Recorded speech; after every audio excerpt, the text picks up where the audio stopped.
Malam itu, gemerlap lampu kristal di langit-langit Grand Ballroom Hotel Bintang 5 seolah berlomba dengan kilau perhiasan yang dikenakan para tamu. Aroma parfum mahal berbaur dengan wangi aneka hidangan mewah yang tersaji di atas meja-meja berbalut kain sutra. Ini adalah malam perayaan ulang tahun ke-10 Mahakarya Propertindo, perusahaan yang lahir dari keringat, darah, dan air mata Larasati. Namun, di atas panggung yang megah, di bawah sorotan lampu yang paling terang, yang berdiri adalah Adipati, suaminya. Ia tampak gagah dalam setelan tuxedo rancangan desainer ternama, senyumnya menawan, dan suaranya terdengar berwibawa saat menggenggam mikrofon. Ia berbicara tentang visi, tentang pencapaian, tentang bagaimana ia membawa perusahaan dari nol hingga menjadi raksasa di industri properti. Larasati memperhatikannya dari meja utama, di antara para pejabat dan kolega bisnis penting. Segelas anggur merah tergenggam di tangannya yang lentik. Isinya nyaris tak tersentuh. Bibirnya menyunggingkan senyum tipis yang telah ia latih selama bertahun-tahun. Senyum seorang istri yang bangga. Dan tentu saja, suara Adipati menggema, nadanya melembut. Semua ini tidak akan mungkin tercapai tanpa dukungan dari belahan jiwa saya, istri saya tercinta, Larasati. Semua mata sontak tertuju pada Larasati. Ia mengangguk anggun, senyumnya sedikit ia lebarkan. Tepuk tangan riuh membahana. Adipati melanjutkan pidatonya, menyebut beberapa proyek besar yang berhasil mereka menangkan tahun ini. Larasati mendengarkan dengan saksama, dan dalam hati ia mengoreksi beberapa detail kecil yang salah disebutkan oleh Adipati. Ia ingat betul, proposal untuk proyek Menara Cendekia ia selesaikan sendirian selama 3 malam berturut-turut karena Adipati sedang kelelahan. Ia juga yang melakukan negosiasi alot dengan investor dari Jepang melalui panggilan video hingga subuh. Sementara Adipati mengatakan ada pertemuan golf penting yang tidak bisa ditinggalkan. Bagi dunia luar, Adipati adalah sang nahoda jenius. Larasati adalah permaisuri yang beruntung, yang hidupnya sempurna mendampingi sang raja. Tidak ada yang tahu bahwa sang permaisuri adalah arsitek sesungguhnya dari kerajaan itu. Ia yang merancang peta, ia yang menentukan arah angin, dan ia yang memastikan kapal itu tidak pernah karam. Ia memberikan panggung itu kepada Adipati karena ia mencintainya. Dulu, saat mereka memulai semuanya, Adipati adalah pria sederhana dengan semangat besar. Larasati melihat potensi itu dan memolesnya. Ia memberikan suaminya jabatan direktur utama, memberinya kehormatan, memberinya panggung untuk bersinar, sementara ia bekerja dalam sunyi di balik layar, sebagai pemilik saham mayoritas yang namanya jarang muncul di media. Rumah mereka adalah bukti nyata dari surga dunia yang Larasati bangun. Sebuah istana modern di kawasan paling elit ibu kota, dengan dinding kaca yang menyuguhkan pemandangan kota dari atas bukit. Kolam renang berkonsep tanpa batas seolah menyatu dengan cakrawala. Di dalam garasi yang luasnya bisa menampung 10 mobil, terparkir rapi koleksi kendaraan mewah. Ada sedan Eropa hitam mengilap yang biasa Adipati gunakan untuk ke kantor. Ada mobil sport Italia berwarna merah menyala yang menjadi mainan akhir pekannya. Dan ada beberapa mobil lain yang bahkan jarang mereka sentuh. Semua surat kepemilikan, baik rumah maupun mobil-mobil itu, tersimpan rapi di brankas atas nama Larasati. Adipati hanya pengguna.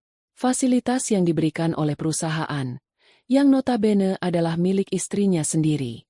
Setelah acara selesai, di dalam mobil yang dikemudikan sopir pribadi, Adipati masih bersemangat menceritakan betapa kagumnya para tamu pada pidatonya. Larasati hanya menanggapi dengan gumaman singkat. Pikirannya mulai melayang pada kejanggalan-kejanggalan kecil yang selama beberapa bulan terakhir coba ia abaikan.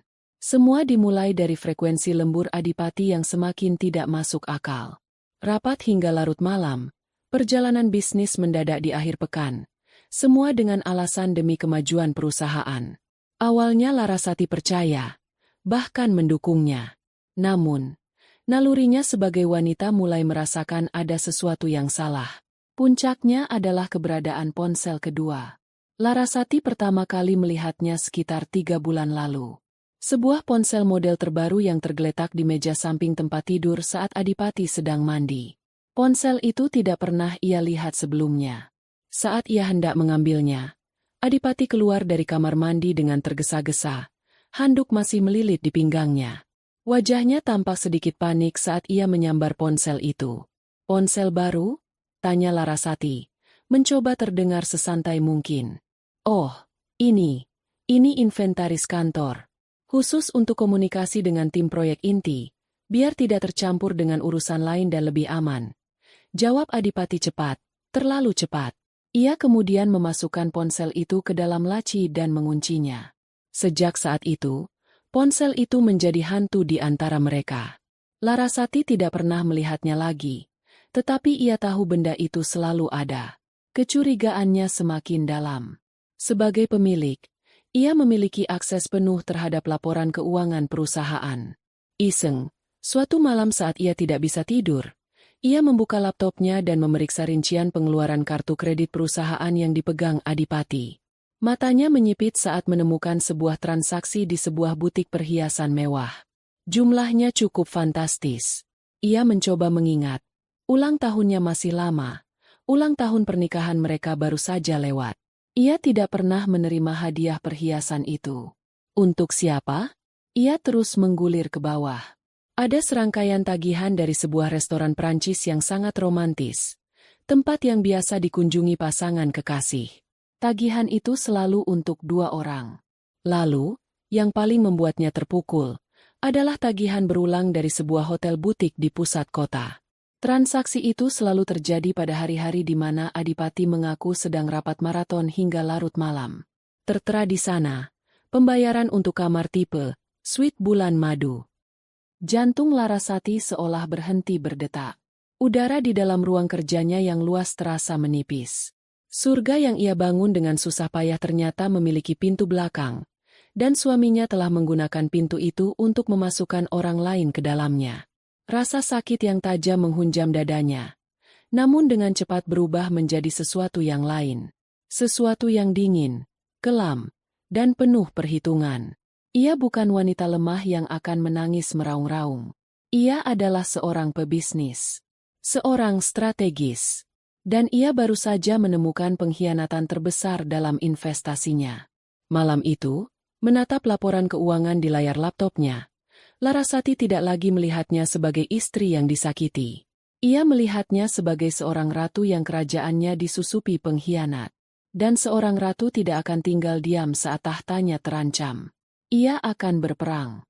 Beberapa hari setelah malam perayaan itu, Larasati menjalani hidupnya seolah tidak ada yang terjadi. Ia masih menyiapkan sarapan untuk Adipati, memasangkan dasinya, dan memberinya kecupan singkat di pipi sebelum suaminya berangkat kerja. Ia adalah aktris terbaik di panggung sandiwaranya sendiri. Di permukaan, ia adalah istri yang penuh kasih. Namun di dalam, mesin perangnya telah dinyalakan. Setiap senyumnya adalah strategi, setiap kata-katanya adalah manuver. Ia butuh bukti yang tak terbantahkan sebelum ia melancarkan serangan. Kesempatan itu datang tanpa ia duga. Sore itu, Adipati meneleponnya dari kantor. Larasati sedang berada di taman belakang, menikmati teh sambil membaca buku. "Sayang, sepertinya aku pulang agak malam lagi hari ini. Ada dokumen mendesak yang harus diperiksa ulang untuk tender besok," kata Adipati dari seberang telepon. Suaranya terdengar lelah, dibuat-buat. "Baiklah, mau aku siapkan makan malam atau kamu makan di luar?" tanya Larasati. Suaranya tenang dan penuh pengertian. "Aku makan di luar saja. Jangan menungguku. Ya, aku cinta kamu." "Aku juga cinta kamu," balas Larasati, sebelum panggilan itu berakhir. Namun, panggilan itu tidak benar-benar berakhir. Mungkin Adipati salah menekan tombol. Mungkin ia terburu-buru memasukkan ponsel ke sakunya. Larasati hendak meletakkan ponselnya saat ia mendengar suara dari seberang. Bukan lagi suara Adipati yang dibuat lelah, melainkan suara yang ia kenal betul, kini bernada manja dan genit. "Sudah teleponnya, Mas? Lama sekali." Itu suara Fania, sekretaris Adipati. Seorang gadis muda yang Larasati rekrut sendiri 2 tahun lalu karena melihat CV-nya yang mengesankan. Kemudian terdengar suara Adipati, begitu berbeda dari yang ia dengar beberapa detik lalu. Suaranya ringan, penuh tawa. "Sudah, sayang. Biasa. Laporan rutin. Kamu sudah pesan makan? Sudah dong. Aku pesan steak kesukaanmu. Oh iya, Mas. Kalung yang kemarin kita lihat di mall itu cantik sekali. Kapan kita beli? Rengek Vania. Jantung Larasati terasa seperti diremas. Jadi, perhiasan itu untuknya. Sabar ya, cantik. Nanti kalau proyek baru ini gol, apapun yang kamu mau, Mas belikan. Jangankan kalung, rumah pun Mas siapkan untukmu. Nanti juga semua ini jadi milik kita. Janji Adipati. Milik kita. Dua kata itu menghantam kesadaran Larasati seperti palu godam. Bukan hanya perselingkuhan. Ini adalah konspirasi. Mereka berencana merebut apa yang menjadi miliknya.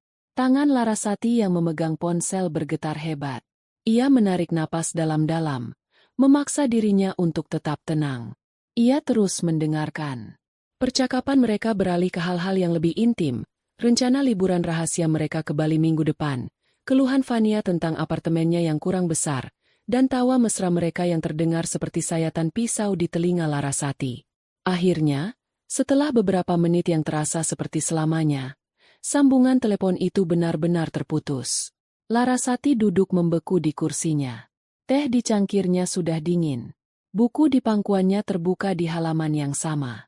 Rasa sakit itu begitu luar biasa, begitu nyata, hingga ia merasa sulit bernapas. Tapi air mata tidak kunjung turun. Amarah yang dingin dan membara justru mengambil alih. Pengkhianatan ini terlalu dalam, terlalu terencana untuk dimaafkan. Keesokan harinya, Larasati tidak lagi mengandalkan keberuntungan. Ia butuh profesional. Ia menghubungi Pak Suryo, pengacara keluarganya yang sudah ia anggap seperti paman sendiri. Bukan, ia tidak meneleponnya. Ia mengirim pesan melalui aplikasi yang terenkripsi, meminta pertemuan di sebuah kafe kecil yang jauh dari pusat kota, tempat yang tidak akan pernah dikunjungi oleh kalangan mereka. Siang itu, Larasati duduk di sudut kafe yang remang-remang, mengenakan kacamata hitam dan syal yang menutupi sebagian wajahnya. Pak Suryo datang tepat waktu. Wajahnya menunjukkan kekhawatiran. Ada apa? Enduk? Tumben sekali minta bertemu seperti ini. Sapanya lembut. Larasati tidak berbasa-basi. Ia menceritakan semuanya. Tentang ponsel kedua, tentang tagihan kartu kredit, tentang percakapan telepon yang ia dengar. Ia berbicara dengan suara rendah dan stabil, tanpa getaran emosi. Ia lebih terdengar seperti seorang klien yang sedang memaparkan kasus bisnis daripada seorang istri yang hatinya hancur. Pak Suryo mendengarkan dengan saksama. Rahangnya mengeras karena marah. Anak itu tidak tahu diuntung, desisnya. Lalu, apa rencanamu sekarang? Saya tidak mau konfrontasi gegabah, Pak. Saya mau semua bukti. Bukti yang bisa saya gunakan untuk menarik kembali semua yang saya berikan padanya. Saya mau foto, video, bukti transaksi keuangan pribadinya, dan yang paling penting, saya mau tahu status hukum hubungan mereka. Saya curiga ini bukan sekadar perselingkuhan biasa. Pak Suryo mengangguk paham. Saya kenal seseorang yang bisa melakukan pekerjaan ini. Sangat profesional dan sangat rahasia. Tapi ini akan memakan waktu dan biaya. Lakukan. Berapapun biayanya. Jawab Larasati tegas. Maka dimulailah permainan menunggu yang menyiksa. Selama 2 minggu berikutnya, Larasati hidup dalam 2 dunia. Di depan Adipati, ia adalah istri yang sama seperti biasanya. Ia bahkan membantunya mengepak koper untuk perjalanan bisnis ke Bali, sambil tersenyum dan mengingatkannya untuk tidak lupa oleh-oleh. Di belakangnya, setiap hari ia menerima laporan singkat dari sang detektif swasta. Laporan itu datang dalam bentuk pesan terenkripsi yang langsung ia hapus setelah dibaca. Subjek dan target check-in di villa pribadi di Seminyak. Subjek dan target makan malam romantis di tepi pantai. Subjek membelikan target sebuah tas tangan mewah. Larasati membaca setiap pesan itu dengan hati yang beku. Ia mengumpulkan setiap detail, setiap kepingan informasi, menyimpannya dalam brankas di benaknya. Ia menjalani hari-harinya seperti robot, pikirannya fokus pada satu tujuan, kehancuran Adipati. Akhirnya, hari yang ditunggu pun tiba. Sebuah paket tebal tanpa nama pengirim diantarkan ke rumahnya saat Adipati sedang di kantor. Larasati membawanya ke ruang kerjanya dan mengunci pintu. Dengan tangan yang sedikit gemetar, ia membuka amplop coklat besar itu. Isinya adalah laporan lengkap hasil investigasi. Lembar pertama adalah setumpuk foto beresolusi tinggi. Di sana, tercetak jelas wajah Adipati dan Fania. Foto mereka bergandengan tangan di lobi hotel, berpelukan di tepi kolam renang villa, berciuman di bawah matahari terbenam. Setiap foto adalah tusukan belati. Larasati memaksakan diri untuk melihat semuanya, membiarkan rasa sakit itu membakar habis sisa-sisa cinta yang mungkin masih ada. Di bawah tumpukan foto, ada salinan laporan bank. Aliran dana dari rekening perusahaan ke rekening pribadi Fania, dengan keterangan bonus kinerja yang jumlahnya tidak masuk akal. Ada juga bukti pembayaran sewa sebuah apartemen mewah di pusat kota, apartemen yang ternyata ditempati oleh Fania. Adipati telah membangun sebuah kehidupan paralel untuk selingkuhannya, menggunakan uang dan sumber daya milik Larasati. Dan kemudian, di bagian paling bawah, ada selembar kertas yang paling ia takuti sekaligus paling ia harapkan. Sebuah salinan dokumen yang dilegalisir. Kop suratnya berasal dari sebuah kantor urusan agama di daerah pinggiran. Mata Larasati terpaku pada dua nama yang tertulis di sana. Nama mempelai pria, Adipati Wiryawan. Nama mempelai wanita, Fania Anindira. Di bawahnya tertera tanggal pernikahan, 3 bulan yang lalu. Nikah siri. Jadi benar, ini bukan sekadar affair. Ini adalah pernikahan. Sebuah pengkhianatan di level tertinggi. Adipati telah menjadikannya istri kedua, secara diam-diam. Larasati bersandar di kursinya. Napasnya terasa sesak. Ruangan itu seakan berputar. Tapi ia tidak menangis. Rasa sakitnya sudah melewati batas air mata. Yang tersisa hanyalah kekosongan yang dingin, yang kemudian dengan cepat terisi oleh amarah yang membeku menjadi es. Ia menatap semua bukti yang tersebar di atas meja mahoninya. Foto-foto mesra, laporan keuangan, dan surat nikah siri itu. Ini adalah amunisinya. Ini adalah senjatanya. Permainan sandiwara telah berakhir. Babak perang akan segera dimulai. Dengan tangan yang kini tidak lagi gemetar, Larasati meraih ponselnya dan menekan nomor panggilan cepat. Pak Suryo, katanya saat panggilan itu tersambung. Suaranya terdengar tenang dan mematikan. Saya sudah dapatkan semuanya. Siapkan semua dokumen hukum yang kita perlukan. Kita akan mengambil kembali setiap sen yang pernah saya berikan. Semuanya. Keesokan paginya, udara di dalam ruang kerja Pak Suryo terasa berat dan tegang. Ruangan itu adalah benteng yang terbuat dari kayu jati gelap. Rak-rak buku yang menjulang tinggi berisi kitab-kitab hukum tebal, dan aroma kopi hitam yang pekat. Ini adalah tempat di mana strategi disusun dan perang dideklarasikan dalam sunyi. Larasati duduk di salah satu kursi kulit yang menghadap meja kerja Pak Suryo yang masif. Ia tidak mengenakan pakaian desainer atau perhiasan yang biasa ia pakai. Hari ini ia mengenakan blus sederhana berwarna kelabu dan celana panjang hitam. Ia tampak seperti seorang jenderal yang datang ke markas komando, siap untuk memetakan medan perang. Di atas meja di antara mereka, tergeletak amplop coklat yang isinya telah merenggut sisa-sisa hatinya. Pak Suryo, pria parubaya dengan rambut yang mulai memutih di pelipis dan kacamata berbingkai tebal, baru saja selesai memeriksa isinya untuk yang kedua kali. Ia meletakkan lembar fotokopian surat nikah siri itu paling atas, seolah itu adalah mahkota dari segala pengkhianatan. Wajahnya yang biasanya tenang dan kebapakan kini mengeras, menampilkan ekspresi jijik yang tak terselubung. Saya tidak punya kata-kata, enduk, ucap Pak Suryo pelan. Suaranya serak karena amarah. Selama 30 tahun saya berpraktik hukum, saya sudah melihat banyak hal. Tapi ini keterlaluan.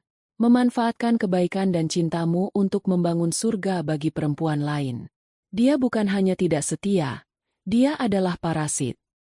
Larasati hanya mengangguk kecil. Ia sudah melewati fase air mata. Semalam, setelah menelepon Pak Suryo, ia mengunci diri di kamar tamu. Di sana, Dalam senyap, ia membiarkan dirinya hancur. Ia menangis tanpa suara. Bahunya berguncang hebat, mengeluarkan semua rasa sakit, kecewa, dan amarah yang menyesakkan dadanya. Ia menangisi gadis naif yang pernah begitu mencintai Adipati hingga rela memberikan seluruh dunianya. Ia menangisi tahun-tahun yang ia habiskan untuk membangun seorang pria, yang ternyata di dalamnya kosong. Tapi saat fajar menyingsing, ia bangkit dari lantai, membasuh wajahnya, dan menatap pantulan dirinya di cermin. Mata yang bengkak itu kini memancarkan kilau yang berbeda. Kilau baja. Air matanya telah menjadi tinta untuk menulis babak akhir dari cerita mereka. Saya tidak datang ke sini untuk dikasihani, Pak, kata Larasati. Suaranya datar dan dingin. Saya datang untuk mengambil kembali semuanya. Setiap senti tanah, setiap lembar saham, setiap rupiah yang ia nikmati. Saya mau dia kembali menjadi seperti saat pertama kali saya bertemu dengannya. Bukan siapa-siapa dan tidak punya apa-apa. Pak Suryo menatapnya lekat, melihat keteguhan di mata wanita muda yang sudah ia anggap seperti putrinya sendiri itu. Ia mengangguk tegas. Baik, mari kita periksa persenjataan kita. Ia bangkit dan berjalan menuju sebuah lemari besi besar di sudut ruangan. Setelah memutar beberapa kombinasi angka, pintu tebal itu terbuka. Ia mengeluarkan beberapa map tebal berwarna biru dan meletakkannya di atas meja. Ini adalah fondasi hukum dari kerajaan bisnis Larasati. Pertama, dan yang paling penting, kata Pak Suryo sambil membuka map pertama. Perjanjian pranikah. Ia menyodorkan dokumen itu kepada Larasati. Larasati menatapnya, dan sejenak ia terlempar ke masa lalu. 10 tahun yang lalu, di ruangan yang sama, ia dan Adipati duduk di sini. Adipati yang muda, yang masih penuh pesona sederhana, tertawa kecil saat Pak Suryo menjelaskan isi perjanjian itu. Aku tidak butuh hartamu, sayang. Aku hanya butuh kamu, bisik Adipati saat itu, sambil menggenggam tangannya di bawah meja. Ia menandatangani dokumen itu tanpa membacanya dengan teliti, seolah itu hanya formalitas kecil yang menghalangi kebahagiaan mereka. Larasati, yang saat itu dibutakan oleh cinta, merasa menjadi wanita paling beruntung di dunia. Kini, kenangan itu terasa seperti racun. Bisikan manis itu ternyata adalah kedok dari sebuah rencana jangka panjang. Perjanjian ini sangat jelas. Suara Pak Suryo membuyarkan lamunannya. Semua harta bawaanmu, termasuk modal awal perusahaan, adalah milikmu sepenuhnya. Dan yang lebih penting, klausul nomor 7. Setiap aset yang diperoleh selama masa perkawinan yang sumber dananya berasal dari harta bawaanmu, secara hukum jatuh sebagai hak milikmu pribadi. Adipati tidak punya hak 1 sen pun atas itu semua. Rumah, mobil, portofolio investasi, semuanya dibeli menggunakan keuntungan dari perusahaan yang modal awalnya 100% darimu. Dia tidak bisa menggugat apa-apa. Larasati mengangguk. Bagus. Kedua, struktur perusahaan. Lanjut Pak Suryo, membuka map berikutnya yang berisi bagan rumit. Adipati mungkin direktur utama di Mahakarya Propertindo, tapi perusahaan itu hanyalah anak perusahaan. Induknya adalah Larasati Group, sebuah perusahaan holding yang 100% sahamnya atas namamu. Adipati tidak punya selembar saham pun di sana. Posisinya, sederhananya, adalah seorang pegawai profesional. Pegawai yang bisa dipecat kapan saja oleh pemilik perusahaan. Setiap kalimat yang diucapkan Pak Suryo seolah menjadi lempengan baja yang melapisi hati Larasati. Keputusannya bertahun-tahun lalu, yang didasari oleh nasihat ayahnya untuk selalu melindungi miliknya sendiri, kini menjadi senjata terkuatnya. Mereka menghabiskan 1 jam berikutnya membedah setiap aset. Sertifikat rumah, buku pemilik kendaraan bermotor, surat kepemilikan galeri seni, semuanya terdaftar atas nama Larasati atau Larasati Group. Nama Adipati hanya tertera sebagai pengguna fasilitas, pemegang kartu kredit tambahan, tidak lebih. Ia adalah seorang raja yang ternyata hanya meminjam mahkota dan jubahnya. Jadi, apa langkah pertama kita? Tanya Larasati. Pak Suryo menyandarkan punggungnya. Kita tidak bisa menyerang dari semua sisi sekaligus. Itu akan membuatnya panik dan mungkin melakukan hal bodoh. Kita harus melakukannya secara bertahap, terukur, dan menyakitkan. Kita akan melumpuhkannya pelan-pelan. Kita buat dia merasakan setiap kehilangan. Ia mengambil secari kertas kosong dan sebuah pena. Fase pertama, putuskan aliran darahnya. Keuangan. Besok pagi, saya akan mengirimkan surat resmi ke semua bank atas nama Larasati Group dan atas namamu pribadi. Kita bekukan semua kartu kredit tambahan atas namanya. Kita tutup aksesnya ke rekening perusahaan di luar gaji pokoknya. Biarkan dia merasakan bagaimana rasanya saat kartu andalannya ditolak. Larasati membayangkan ekspresi Adipati saat hal itu terjadi. Ada sedikit kepuasan dalam hatinya. Setuju. Fase kedua, cabut simbol statusnya. Lanjut Pak Suryo. Pria seperti Adipati hidup dari validasi eksternal. Mobil sportnya, jam tangannya, keanggotaan klub mewahnya. Kita tarik itu semua. Kita mulai dari yang paling terlihat. Mobil. Kita akan kirim tim untuk mengambil mobil itu. Bukan dengan cara preman, tapi dengan cara korporat yang dingin. Kita lakukan di tempat umum, saat dia sedang pamer. Fase ketiga, dan ini yang paling fatal baginya. Kudeta korporat. Kita cabut jabatannya. Sebagai pemegang saham mayoritas, kamu punya hak untuk menggelar rapat umum pemegang saham luar biasa kapanpun. Kita akan gunakan bukti penyalahgunaan dana perusahaan ini sebagai landasan hukum untuk memberhentikannya secara tidak hormat. Biarkan dia diusir dari gedung yang ia pikir adalah kerajaannya. Dan fase terakhir? Tanya Larasati. Suaranya nyaris berbisik. Pak Suryo menatapnya dengan sorot mata yang lembut. Fase terakhir adalah yang paling berat untukmu. Enduk. Mengusirnya dari rumah dan dari hidupmu. Kita siapkan gugatan cerai dengan semua bukti ini. Dia tidak akan bisa menuntut apapun. Bahkan mungkin akan menghadapi tuntutan pidana penggelapan jika kita mau. Larasati terdiam sejenak. Rencana itu tersusun rapi di atas kertas. Dingin dan efisien. Tapi setiap fase adalah sayatan pada 10 tahun hidupnya. Lakukan semuanya, Pak. Ucapnya akhirnya. Jangan ada yang tersisa. Sebelum meninggalkan ruangan itu, Pak Suryo menahannya. Kamu yakin, Enduk? Tidak ada jalan untuk kembali setelah langkah pertama kita ambil. Larasati menatap keluar jendela, ke arah gedung-gedung pencakar langit yang menjulang di kejauhan. Salah satu gedung itu adalah Menara Mahakarya, puncak dari kerja kerasnya. Gedung yang diresmikan oleh Adipati dengan pidato yang memukau. Ia teringat saat-saat bahagia mereka, tawa mereka saat berlibur, pelukan hangat Adipati di pagi hari. Sekilas, ada keraguan. Tapi kemudian, bayangan wajah Fania yang tersenyum manja di samping suaminya dan lembaran surat nikah siri itu kembali muncul di benaknya. Pengkhianatan itu terlalu nyata untuk diabaikan. Ia berbalik menatap Pak Suryo, keraguan di matanya telah sirna, digantikan oleh kobaran api yang dingin. Saya lebih yakin dari apapun dalam hidup saya, Pak.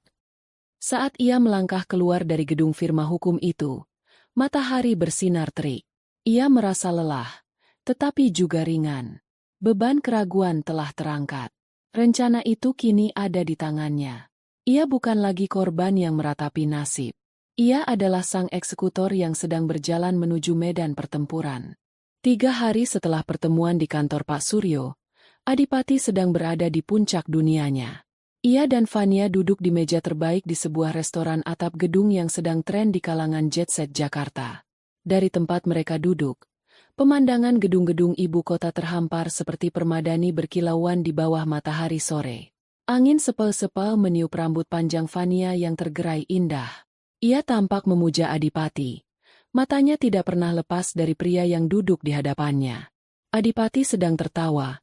Suaranya sedikit lebih keras dari yang diperlukan, memastikan meja-meja di sekitarnya tahu siapa dirinya. Ia baru saja berhasil memenangkan sebuah kontrak kecil, tetapi ia menceritakannya kepada Fania seolah-olah ia baru saja menaklukkan dunia. Baginya, momen seperti ini adalah segalanya. Dilihat, dikagumi, dan berada di pusat perhatian. Jadi aku bilang saja pada mereka, jika kalian mau yang terbaik, kalian harus berani bayar mahal. katanya sombong, sambil mengangkat gelas sampanyenya. Dan tentu saja, mereka langsung setuju. Mereka tahu berurusan dengan siapa. Kamu hebat sekali, Mas, puji Vania. Suaranya mendayu. Aku beruntung sekali punya kamu. Pujian itu bagaikan bahan bakar bagi ego Adipati. Ia merasa seperti raja. Ia melirik ke arah lobi restoran di lantai bawah. Di sana, tepat di depan pintu utama, di tempat parkir valet yang paling strategis, mobil sport Italia merah miliknya terparkir. Catnya berkilauan di bawah sinar matahari, menarik perhatian setiap orang yang datang dan pergi. Mobil itu bukan sekadar alat transportasi. Itu adalah pernyataan. Itu adalah trofi. Itu adalah bukti nyata dari kesuksesan dan kekuasaannya. Sementara itu, beberapa kilometer dari sana, Larasati duduk dengan tenang di ruang kerjanya yang sejuk. Di hadapannya, layar monitor besar menampilkan beberapa jendela video. Salah satunya adalah rekaman langsung dari kamera keamanan sebuah toko di seberang restoran tempat Adipati berada. Gambarnya sedikit berbintik, tetapi mobil sport merah itu terlihat sangat jelas. Di tangannya, ia menggenggam ponsel. Di ujung lain panggilan, seorang pria dengan suara berat menunggu perintah. Semua tim sudah di posisi, Bu Larasati, lapor pria itu. Larasati menyesap teh melatinya. Ia melihat jam digital di sudut layarnya. Pukul 3 sore. Waktu yang sempurna. Saat restoran sedang ramai-ramainya. Lakukan sekarang. Perintahnya singkat. Suaranya tanpa emosi. Baik, Bu. Laksanakan. Beberapa menit kemudian, sebuah truk derek berjenis flatbed berwarna putih bersih memasuki area lobi hotel tempat restoran itu berada. Truk itu besar, modern, dan sama sekali tidak terlihat seperti truk derek biasa yang kumuh. Di pintunya, terdapat logo Larasati Group yang elegan. Dua orang pria berseragam rapi berwarna biru tua turun dari truk.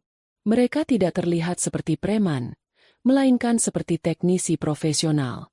Mereka berjalan mendekati pos valet. Keributan kecil pun terjadi. Petugas valet yang panik mencoba menghalangi, mengatakan bahwa mobil itu milik tamu penting. Manajer restoran yang mendengar keributan itu pun turun tangan. Pria berseragam yang menjadi pemimpin tim hanya dengan tenang menunjukkan sebuah map berisi dokumen. Selamat sore, Pak. Katanya dengan sopan namun tegas. Kami dari tim manajemen aset Larasati Group. Sesuai surat perintah ini, kami ditugaskan untuk menarik kendaraan dengan nomor polisi ini untuk keperluan audit internal perusahaan. Ini surat perintah yang sudah ditandatangani oleh Dewan Komisaris. Manajer itu membaca surat berkop resmi itu. Matanya membelalak. Nama yang tertera sebagai pemilik sah adalah Larasati Group, dan perintah penarikan itu legal dan tidak bisa dibantah. Keributan itu mulai menarik perhatian. Beberapa tamu yang sedang menunggu mobil mereka mulai berbisik-bisik. Beberapa lainnya, yang lebih berani, mengeluarkan ponsel mereka dan mulai merekam. Di lantai atas, Adipati mulai merasa terganggu dengan bisik-bisik dan tatapan beberapa tamu yang mengarah ke bawah. Seorang pelayan mendekati mejanya dengan wajah canggung. Maaf, Pak Adipati, ada sedikit masalah dengan mobil Bapak di bawah. Adipati menghela napas kesal. Masalah apa lagi? Bilang saja pada mereka untuk menanganinya. Mereka tidak tahu siapa saya. Sepertinya Bapak harus turun sendiri. Ada tim yang mau membawa mobil Bapak. Wajah Adipati mengeras karena marah. Merasa pertunjukannya diganggu, ia bangkit dari kursinya. Tidak ada yang boleh menyentuh mobilku, geramnya. Vania ikut bangkit. Wajahnya terlihat bingung dan cemas. Dengan langkah angkuh, Adipati menuruni tangga menuju lobi, diikuti oleh Vania. Dan di sanalah ia melihatnya. Pemandangan yang membuatnya berhenti melangkah. Mobil kebanggaannya sedang dalam proses dinaikkan ke atas truk derek. Beberapa orang menonton. Kilatan lampu blitz dari kamera ponsel terlihat di sana-sini. Ini adalah mimpi buruk. Sebuah penghinaan publik. Hentikan. Apa-apaan ini? Teriaknya. Wajahnya merah padam karena amarah dan malu. Ia menerobos kerumunan kecil itu. Pemimpin tim mendekatinya dan menyodorkan salinan surat perintah yang sama. Sesuai instruksi, Pak. Audit aset perusahaan. Adipati merampas kertas itu. Matanya melotot membaca setiap kata. Larasati Group. Dewan Komisaris. Audit. Ini tidak masuk akal. Larasati tidak mungkin melakukan ini padanya tanpa memberitahunya. Ia menatap Fania, yang kini berdiri di belakangnya dengan wajah pucat, tampak sama bingungnya. Kekaguman di mata Fania beberapa menit yang lalu kini telah berganti dengan sesuatu yang lain. Sesuatu yang mirip keraguan. Adipati mengeluarkan ponselnya dengan tangan gemetar karena marah dan segera menelepon Larasati. Ia berjalan menjauh dari kerumunan, mencoba mencari privasi di tengah kekacauan itu. Larasati, apa maksud semua ini? Kau menyuruh orang menarik mobilku di depan umum. Kau sengaja mau mempermalukanku. Semburnya begitu panggilan itu tersambung. Di seberang sana, hening sejenak. Lalu terdengar suara Larasati. Begitu tenang, begitu santai. Seolah ia baru saja dibangunkan dari tidur siangnya. Oh, Adipati. Ada apa? Ada apa katamu? Ada truk derek di depan restoranku. Mau mengambil mobilku. Mobilmu. Suara Larasati terdengar sedikit geli. Adipati, sadarlah. Itu mobil inventaris perusahaan. Dan kebetulan, sedang ada audit aset mendadak dari holding. Semua kendaraan fasilitas direksi sedang ditarik untuk pengecekan fisik dan valuasi ulang. Kenapa kamu sepanik itu? Audit. Kenapa tidak ada yang memberitahuku? Aku direkturnya. Justru karena kamu direkturnya, fasilitasmu yang pertama kali diperiksa. Ini perintah rahasia dari Dewan Komisaris. Aku pun baru tahu tadi pagi. Sangat mendadak. Sudah, ya, jangan berlebihan. Aku sedang sibuk. Nanti kalau auditnya sudah selesai, mobil itu akan dikembalikan kepadamu. Tentu saja jika kondisinya masih dianggap layak pakai oleh tim aset, kata Larasati. Kata-kata, jika masih dianggap layak pakai, terasa seperti tamparan. Sebuah hinaan yang sangat halus namun tajam. Tapi, aku, Adipati kehabisan kata-kata. Sudah, ya, kamu bisa pakai taksi online, kan? Jangan lupa pesankan untuk Fania juga. Kasihan dia pasti lelah berdiri di sana. Tambah Larasati, sebelum menutup telepon. Panggilan itu berakhir. Adipati berdiri mematung. Ponsel masih menempel di telinganya. Kalimat terakhir Larasati bergema di kepalanya. Pesankan untuk Fania juga. Dia tahu. Larasati tahu. Ini bukan audit. Ini adalah serangan. Serangan pertama. Ia berbalik dan melihat mobilnya sudah terpasang dengan aman di atas truk. Fania menatapnya dengan ekspresi yang sulit diartikan. Campuran antara malu, kecewa, dan marah. Para penonton masih berbisik. Adipati Wiryawan, sang direktur utama yang flamboyan, baru saja dilucuti dari simbol kebesarannya. Tanpa mobil sportnya, ia merasa telanjang. Ia dan Fania terpaksa berjalan kaki meninggalkan lobi hotel yang mewah itu, mencari taksi di pinggir jalan yang ramai, di bawah tatapan mata orang-orang yang mencemooh. Di ruang kerjanya, Larasati menyaksikan truk derek itu perlahan meninggalkan area restoran melalui layar monitornya. Ia mematikan video feed itu. Keheningan kembali menyelimuti ruangan. Ia mengangkat cangkir tehnya yang sudah dingin. Sebuah senyum kecil yang dingin tersungging di bibirnya. Fase 1 telah berhasil dieksekusi dengan sempurna. Pion musuh telah dibuat bingung dan terluka. Dan ia sudah menyiapkan serangan berikutnya.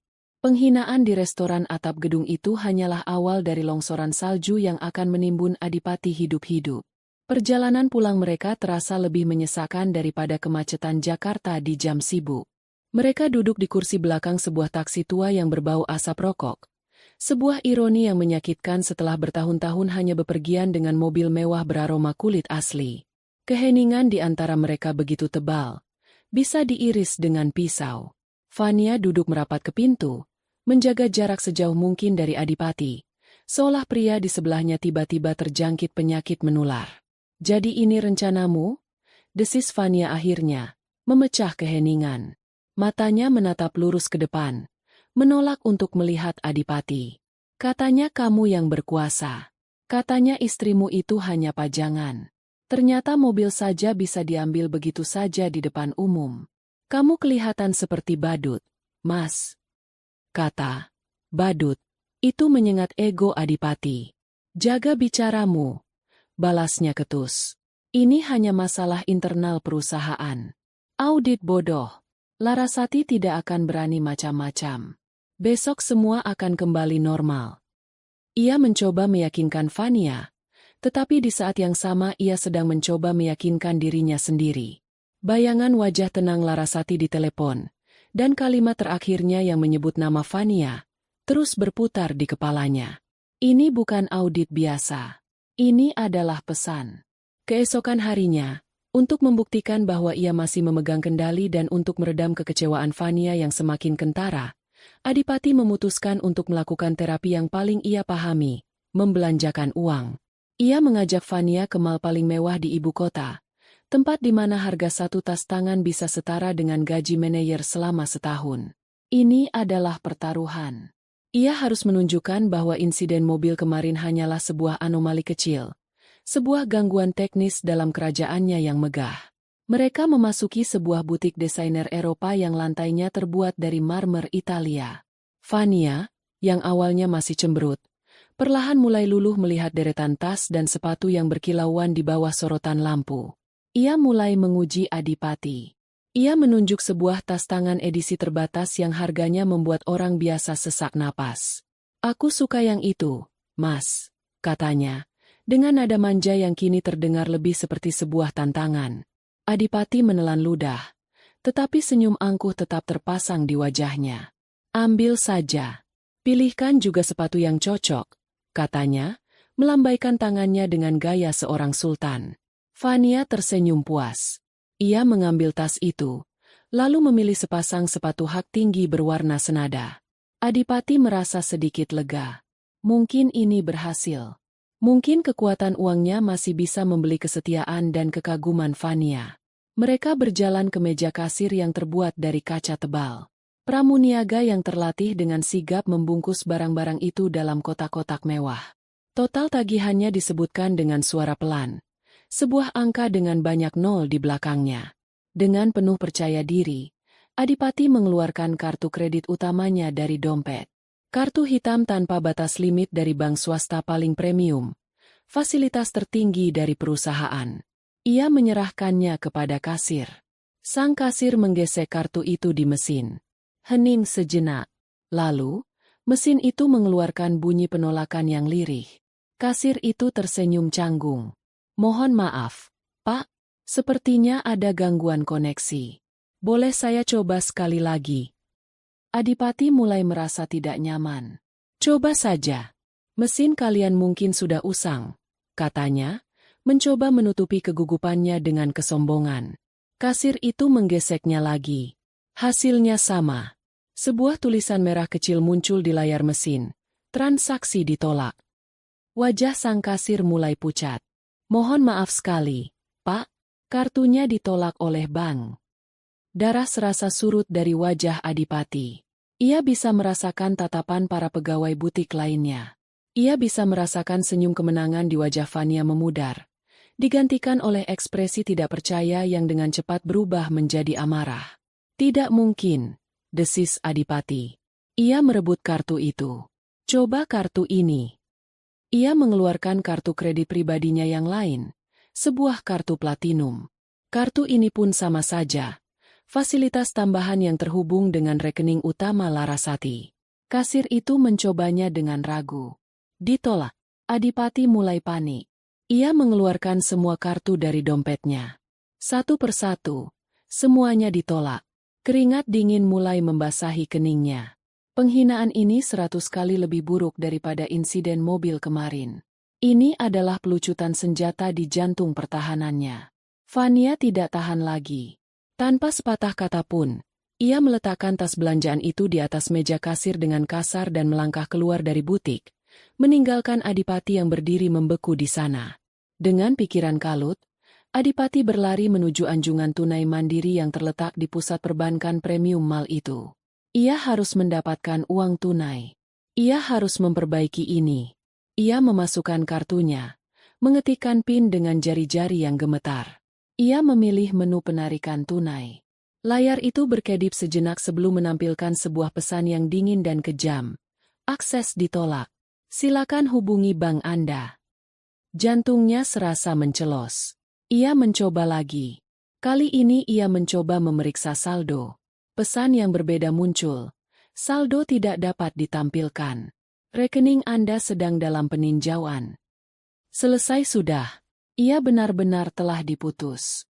Bukan hanya kartu kreditnya, tetapi seluruh akses keuangannya telah dibekukan. Ia seperti seorang pilot yang tiba-tiba menyadari semua instrumen di kokpitnya mati total. Ia sedang terjun bebas dan tidak tahu bagaimana cara menghentikannya. Malam itu, ia pulang ke rumah seperti singa yang terluka. Amarah dan kepanikan bergejolak dalam dirinya. Ia mendapati Larasati sedang duduk santai di ruang keluarga, membaca sebuah novel tebal. Secangkir teh hangat mengepul di meja sampingnya. Pemandangan itu membuatnya semakin murka. "Larasati!" teriaknya. Suaranya menggema di ruangan yang luas itu. "Apalagi ini sekarang? Semua kartuku kau blokir. Aku tidak bisa mengambil uang sepeser pun. Apa maumu sebenarnya?" Larasati menurunkan bukunya perlahan. Ia menatap Adipati dengan ekspresi yang sulit diartikan. Campuran antara keterkejutan yang pura-pura dan kekecewaan yang tulus. "Diblokir? Aneh sekali," katanya dengan nada tenang. "Mungkin ada kesalahan sistem di pihak bank. Atau mungkin ada aktivitas mencurigakan di akunmu sehingga mereka membekukannya untuk keamanan. Kamu coba telepon banknya. Jangan pura-pura bodoh. Aku tahu ini semua ulahmu. Kemarin mobil, hari ini uang. Kau ingin menghancurkanku, begitu?" Larasati menutup bukunya dan meletakkannya di meja. Senyum tipisnya telah hilang, digantikan oleh tatapan yang dingin dan tajam. "Menuduhku, Adipati? Setelah semua yang kuberikan padamu?" Ia berdiri, berjalan pelan mendekatinya. "Coba kita berpikir logis. Kamu pikir aku punya waktu dan tenaga untuk mengurusi hal-hal sepele seperti kartu kreditmu? Maaf, tapi duniaku tidak berputar di sekelilingmu." Ia berhenti tepat di depan Adipati. "Aku akan memberitahumu apa yang sedang aku sibukkan. Aku sedang sibuk mengawasi tim audit internal yang bekerja 24 jam sehari. Audit ini terpaksa aku perintahkan karena aku menemukan begitu banyak kejanggalan dalam laporan keuangan yang kamu setujui. Ada pengeluaran-pengeluaran fiktif, bonus-bonus ilegal, dan penggunaan dana perusahaan untuk hal-hal yang sama sekali tidak ada hubungannya dengan bisnis." Setiap kata adalah sebuah pukulan telak. Larasati tidak menuduhnya berselingkuh. Ia menuduhnya sebagai seorang koruptor. "Jadi, jika akunmu dibekukan," lanjutnya, suaranya kini terdengar sedingin es. "Mungkin itu adalah prosedur standar dari bank yang bekerja sama dengan tim audit kita. Sebaiknya kamu tidak menyalahkanku. Sebaiknya kamu mulai mengingat-ingat kembali. Uang perusahaan sudah kamu pakai untuk apa saja. Karena sebentar lagi, kamu harus menjelaskannya. Bukan kepadaku, tapi kepada seluruh dewan komisaris." Adipati terdiam 1000 bahasa. Lidahnya keluh. Serangan ini begitu cerdas, begitu terukur. Larasati tidak menyerangnya sebagai istri yang cemburu. Ia menyerangnya sebagai pemilik perusahaan yang menemukan penyelewengan. Ia tidak punya celah untuk membela diri. Semua yang dikatakan Larasati adalah kebenaran yang dibungkus dalam bahasa korporat yang mematikan. Ia menatap wanita di hadapannya. Ini bukan Larasati yang ia kenal. Bukan wanita lembut yang selalu berada di belakangnya, mendukungnya tanpa syarat. Wanita ini adalah orang asing. Seorang ratu yang dingin dan penuh perhitungan, yang sedang dalam proses meruntuhkan tahta raja palsunya. Tanpa uang dan tanpa kekuasaan untuk membalas, Adipati merasa seperti seekor serangga di hadapan badai. Ia kalah telak. Ia berbalik dan berjalan gontai menuju kamarnya, merasakan pintu surga dunianya tertutup di belakang punggungnya. Minggu berikutnya adalah minggu terpanjang dalam hidup Adipati. Ia hidup dalam limbo yang menyiksa. Secara teknis, ia masih direktur utama. Namun, kekuasaannya telah dilucuti hingga ke tulang.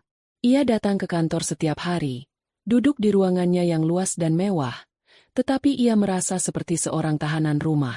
Aksesnya ke beberapa data strategis perusahaan tiba-tiba dibatasi dengan alasan pembaruan sistem keamanan.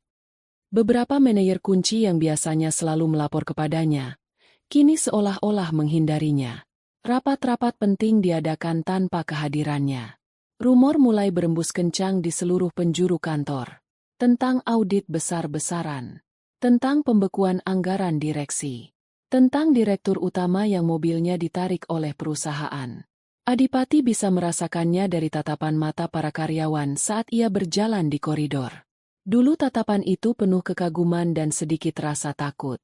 Kini, tatapan itu penuh dengan rasa ingin tahu dan cemoohan. Fania bahkan sudah terang-terangan menjauhinya. Ia lebih sering tidak ada di mejanya dengan alasan sakit atau ada urusan keluarga. Adipati tahu, kapalnya sedang karam, dan tikus-tikus mulai melompat pergi. Ia mencoba melawan. Ia menelepon beberapa anggota Dewan Komisaris yang ia anggap sebagai sekutunya. Orang-orang yang sering ia ajak bermain golf dan makan malam mewah. Namun, teleponnya tidak diangkat. Pesannya hanya dibaca tanpa dibalas. Dinding kekuasaan yang ia pikir telah ia bangun dengan kokoh di sekelilingnya, ternyata hanyalah fata morgana. Loyalitas mereka bukan kepadanya, tetapi kepada sumber uang dan kekuasaan yang sesungguhnya, Larasati. Pada hari Jumat pagi, sebuah email dengan penanda, sangat penting, masuk ke dalam komputernya. Email itu adalah undangan resmi untuk menghadiri rapat umum pemegang saham luar biasa, RUPSLB, yang akan diadakan pada hari Senin mendatang. Jantung Adipati berdebar kencang saat membacanya. Agenda rapat yang tertulis sangat singkat dan formal, evaluasi kinerja direksi dan peninjauan ulang anggaran strategis. Tapi Adipati tahu persis apa arti sebenarnya dari kalimat itu. Ini adalah pengadilan. Ini adalah hari eksekusinya. Hari Senin tiba dengan langit yang kelabu. Seolah alam pun tahu bahwa sesuatu yang besar akan terjadi. Adipati mengenakan setelan termahalnya, berusaha mempertahankan sisa-sisa wibawanya yang terakhir. Saat ia melangkah masuk ke ruang rapat dewan di lantai paling atas, semua mata tertuju padanya. Suasananya dingin dan mencekam. Semua anggota Dewan Komisaris dan perwakilan pemegang saham minoritas sudah duduk di kursi mereka masing-masing. Pak Suryo, sang pengacara, duduk dengan tenang di salah satu sudut. Map-map tebal tersusun rapi di hadapannya. Dan di sana, di kursi utama di kepala meja, kursi yang selama ini selalu menjadi miliknya, duduklah Larasati. Ia tampak memesona sekaligus mengintimidasi. Ia mengenakan gaun bisnis berwarna merah marun yang tajam. Rambutnya disanggul rapi, riasannya sempurna. Ia tidak menatap Adipati saat suaminya itu masuk. Matanya fokus pada dokumen di hadapannya. Ia membiarkan Adipati berjalan menuju satu-satunya kursi kosong yang tersisa, yang letaknya jauh dari pusat kekuasaan. Seolah Adipati hanyalah seorang manajer tingkat menengah yang dipanggil untuk dimintai keterangan. Tepat pukul 10 pagi, Larasati membuka rapat dengan suaranya yang jernih dan tegas. Tidak ada senyum, tidak ada basa-basi. Selamat pagi, Bapak dan Ibu sekalian. Terima kasih atas kehadirannya. Rapat umum pemegang saham luar biasa ini saya adakan berdasarkan temuan yang sangat mengkhawatirkan dari tim audit internal yang dibentuk oleh Larasati Group selaku pemegang saham mayoritas. Mulainya, sebuah layar proyektor besar di dinding menyala. Apa yang muncul bukanlah foto-foto perselingkuhan Adipati. Larasati terlalu cerdas untuk itu. Ia tahu, membawa masalah pribadi ke ranah profesional hanya akan membuatnya terlihat lemah. Apa yang ia tampilkan adalah sesuatu yang jauh lebih mematikan di ruang rapat itu. Angka dan data. Slide pertama menampilkan rincian tagihan kartu kredit perusahaan yang dipegang Adipati selama 6 bulan terakhir. Setiap transaksi yang tidak wajar dilingkari dengan warna merah menyala. Butik perhiasan, toko tas desainer, restoran-restoran romantis. Slide kedua adalah daftar pembayaran dari rekening perusahaan ke sebuah hotel butik. Tanggal-tanggal pembayaran itu disandingkan dengan jadwal resmi Direktur Utama. Terlihat jelas, setiap kali Adipati dijadwalkan, rapat di luar kantor hingga larut malam, ada tagihan kamar suite yang dibayarkan oleh perusahaan. Slide ketiga adalah yang paling menghancurkan. Sebuah bagan alir dana yang menunjukkan beberapa kali transfer dalam jumlah besar ke rekening atas nama Fania Anindira, dengan jabatan tertulis jelas di bawahnya, Sekretaris Direksi.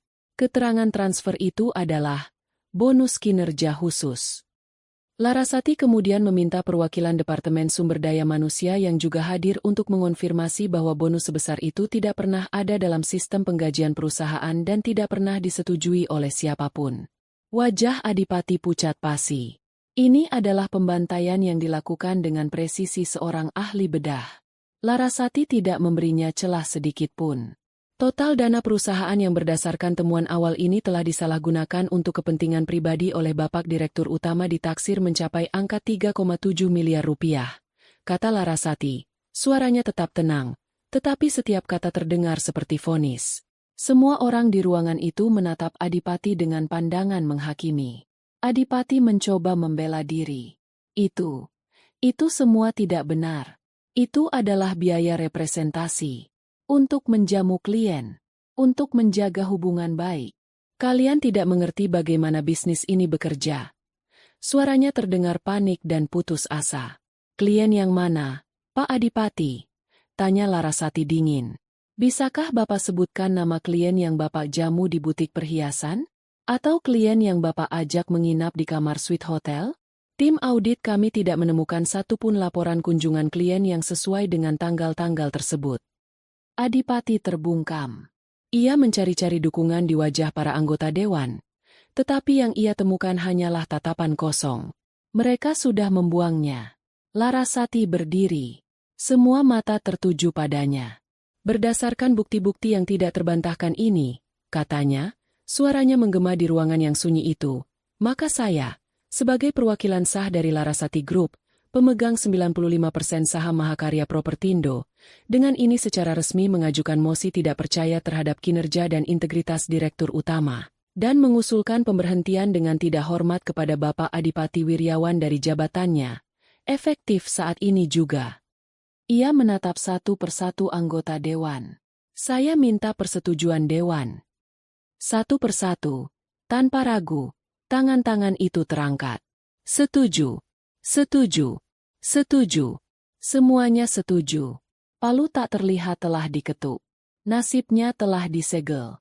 Pak Suryo kemudian bangkit dan berjalan menghampiri Adipati yang masih duduk terpaku di kursinya. Ia meletakkan sebuah surat di atas meja di depan Adipati. Surat pemecatan resmi. Larasati menatap lurus ke depan.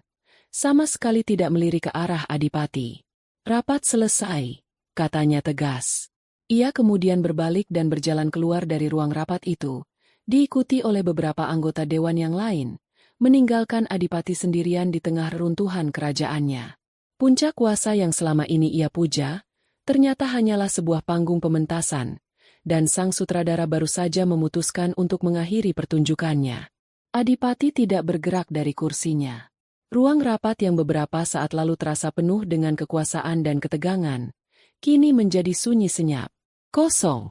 Para anggota dewan telah pergi, meninggalkan aroma parfum mahal dan jejak pengkhianatan di udara.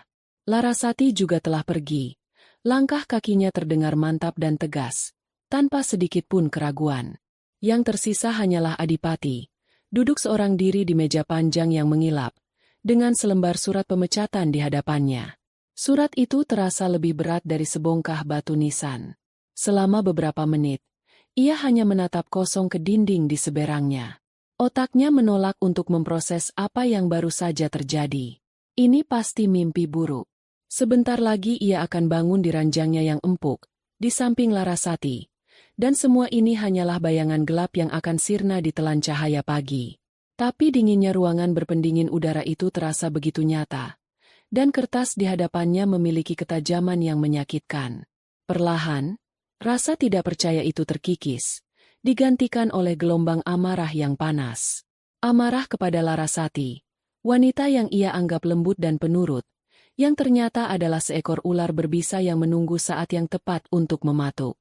Amarah kepada para anggota dewan, para penjilat yang selama ini membungkuk di hadapannya, yang ternyata membuangnya begitu saja seperti sampah. Dan amarah pada dirinya sendiri, karena begitu bodoh, begitu sombong, hingga tidak melihat badai ini datang. Ia meremas surat pemecatan itu hingga menjadi bola kertas yang lusuh, lalu membantingnya ke meja.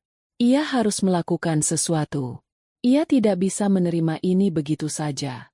Dengan sisa-sisa harga dirinya, ia bangkit berdiri dan berjalan keluar dari ruang rapat. Ia akan kembali ke ruangannya, ke singgasananya, dan membuktikan bahwa mereka tidak bisa menyingkirkannya semudah itu. Namun, saat ia melangkah di koridor eksekutif, ia langsung merasakan perubahan. Suasananya berbeda. Pintu-pintu ruangan manajer yang biasanya terbuka, kini tertutup rapat. Para sekretaris yang biasanya menyapanya dengan senyum manis, kini tiba-tiba menunduk, pura-pura sibuk dengan tumpukan kertas saat ia lewat. Ia menjadi hantu di kerajaannya sendiri. Langkahnya terhenti di depan pintu ruangannya.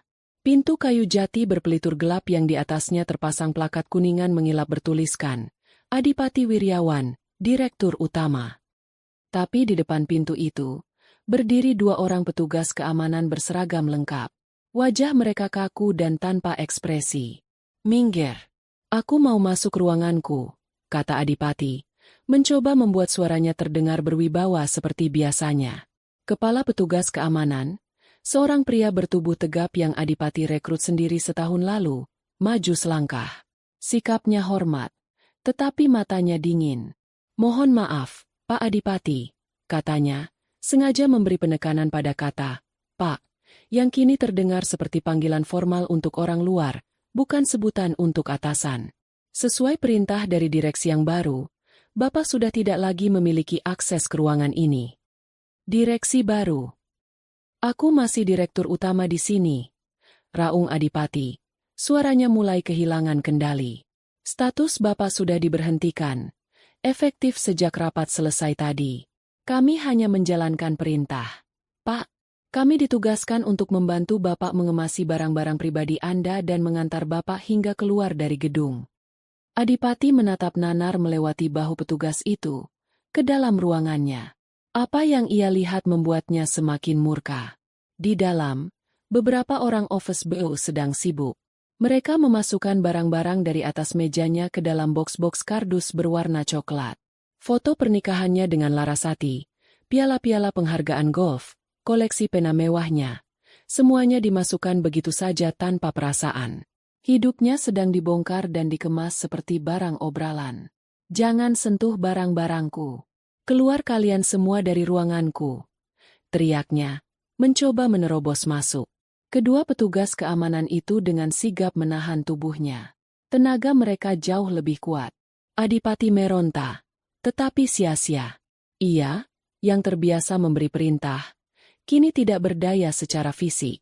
Ia dipaksa untuk berdiri di ambang pintu, menjadi penonton dari pembongkaran sejarah kekuasaannya. Ia melihat salah seorang office boy mengambil foto pernikahannya dan meletakkannya dengan posisi terbalik di dalam kardus, seolah menutupi wajah bahagia mereka di masa lalu. Pemandangan itu terasa seperti sebuah tusukan. Tepat pada saat itu, pintu lift di ujung koridor terbuka. Dari dalamnya, muncul dua orang staf dari Departemen Sumber Daya Manusia, mengapit seorang wanita yang berjalan tertunduk. Wanita itu adalah Fania. Wajahnya sembab karena menangis, riasannya luntur, dan di tangannya ia menggenggam selembar surat yang serupa dengan yang Adipati terima. Surat pemecatan. Langkah mereka terhenti saat melihat Adipati yang sedang ditahan oleh petugas keamanan. Mata mereka bertemu di tengah koridor yang senyap itu. Tidak ada lagi cinta atau gairah di mata Fania. Yang ada hanyalah kebencian dan tuduhan. "Ini semua gara-gara kamu," desis Fania. Suaranya bergetar karena isak tangis dan amarah. "Kamu penipu. Kamu bilang kamu yang punya segalanya. Kamu bilang aku akan aman bersamamu. Lihat sekarang. Aku kehilangan pekerjaanku karena kamu." Adipati hanya bisa menatapnya dengan pandangan kosong. Ia bahkan tidak punya tenaga untuk membalas. Mereka berdua, yang pernah menjadi sekutu dalam pengkhianatan, kini saling menyalahkan di tengah kehancuran mereka. Drama menyedihkan itu menjadi tontonan gratis bagi beberapa karyawan yang kebetulan lewat. Bawa dia pergi, kata kepala petugas keamanan kepada staf HR yang mengawal Fania. Fania diseret menuju lift barang, sementara Adipati masih tertahan di depan bekas ruangannya. Beberapa saat kemudian, seorang office boy keluar membawa satu boks kardus. Ini barang-barang Bapak yang paling pribadi. Sisanya akan kami kirimkan ke alamat Bapak nanti. Katanya datar. Bapak bisa ikut kami sekarang, kata kepala keamanan. Tidak ada lagi yang bisa Adipati lakukan. Dengan perasaan hampa, ia mengambil boks kardus itu. Isinya terasa berat, bukan karena bebannya, tetapi karena beban kenangan dan kegagalan. Ia kemudian digiring berjalan. Bukan menuju lift khusus direksi, melainkan melewati area kerja utama yang luas dan terbuka. Setelah diusir dari kantor, Adipati dan Fania berakhir di sebuah kedai kopi murah di seberang jalan. Tempat itu pengap, ramai, dan berisik. Sangat jauh dari kafe-kafe mewah tempat mereka biasa bertemu. Fania terus menangis, sementara Adipati hanya menatap kosong ke cangkir kopinya yang sudah dingin. Kehancuran mereka begitu cepat dan total, membuatnya sulit untuk berpikir jernih. Lalu sekarang bagaimana? Isak Fania, memecah keheningan di antara mereka. Aku dipecat. Reputasiku hancur. Aku tidak punya apa-apa lagi. Apartemen itu sebentar lagi pasti akan diambil juga. Adipati tersentak dari lamunannya. Dalam keputusasaannya, ia butuh seorang sekutu. Ia tidak bisa menghadapi ini sendirian. Ia menatap Fania, mencoba mengumpulkan sisa-sisa karismanya yang terakhir untuk memanipulasinya. Dengar, katanya, suaranya serak. Ini belum berakhir. Larasati boleh mengambil perusahaan, tapi dia tidak bisa mengambil rumah itu. Rumah itu kami beli setelah kami menikah. Secara hukum, itu adalah harta Gonogini. Setengahnya adalah milikku. Dia tidak bisa mengusirku dari rumahku sendiri. Ia sendiri tidak terlalu yakin dengan ucapannya.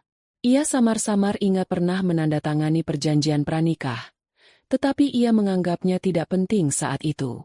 Kini, ia berpegang pada harapan kecil itu seperti orang yang tenggelam berpegang pada sepotong kayu lapuk. Kita harus menghadapinya bersama. Lanjutnya, mencoba meraih tangan Fania. Kita datang ke sana sekarang. Tunjukkan padanya bahwa kita tidak takut. Kehadiranmu akan membuatnya marah, membuatnya melakukan kesalahan. Dia tidak bisa mengusir kita berdua. Fania menatapnya dengan ragu. Air matanya berhenti mengalir.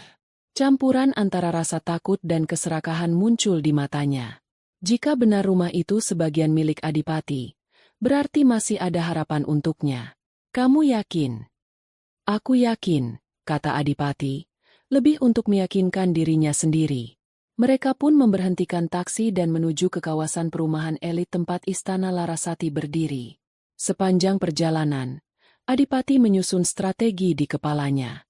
Ia akan mendobrak masuk, ia akan berteriak, ia akan membuat keributan hingga Larasati menyerah dan memberinya apa yang ia mau. Ia masih belum sadar bahwa ia sedang bermain catur melawan seorang Grandmaster, sementara ia sendiri baru saja kehilangan semua bidaknya. Taksi berhenti di depan gerbang hitam yang menjulang tinggi.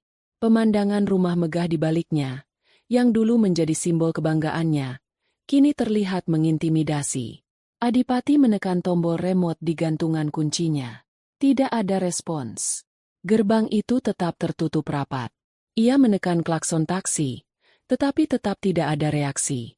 Dengan kesal, ia turun dan berjalan ke interkom. Ia menekannya dengan kasar. Suara seorang pria yang tidak ia kenal terdengar. Selamat sore. Ada yang bisa saya bantu? Ini saya, Adipati. Buka gerbangnya. Bentaknya. Mohon maaf, Pak. Sesuai instruksi dari Ibu Larasati, kami tidak diizinkan untuk membukakan gerbang untuk Bapak. Aku ini pemilik rumah ini. Mohon maaf, Pak. Kami hanya menjalankan perintah. Sambungan interkom pun terputus. Amarah Adipati memuncak. Terpaksa, Ia menyuruh taksi itu pergi dan berjalan kaki melalui pintu kecil di samping gerbang utama yang biasanya digunakan oleh para pekerja. Fania mengikutinya dengan ragu-ragu di belakang. Mereka berjalan di jalan masuk yang panjang dan melengkung, diapit oleh taman yang terawat sempurna. Semua ini terasa asing, seolah ia adalah seorang penyusup. Sesampainya di depan pintu utama yang terbuat dari kayu jati setinggi 3 meter, Adipati langsung mencoba memasukkan kuncinya. Kunci itu tidak mau masuk. Ia mencoba memindai sidik jarinya di panel di samping pintu. Sebuah lampu merah menyala disertai tulisan di layar kecil. Akses ditolak. Kunci dan sistem keamanan telah diganti. Larasati, buka pintunya. Teriak Adipati sambil menggedor-gedor pintu itu dengan kepalan tangannya.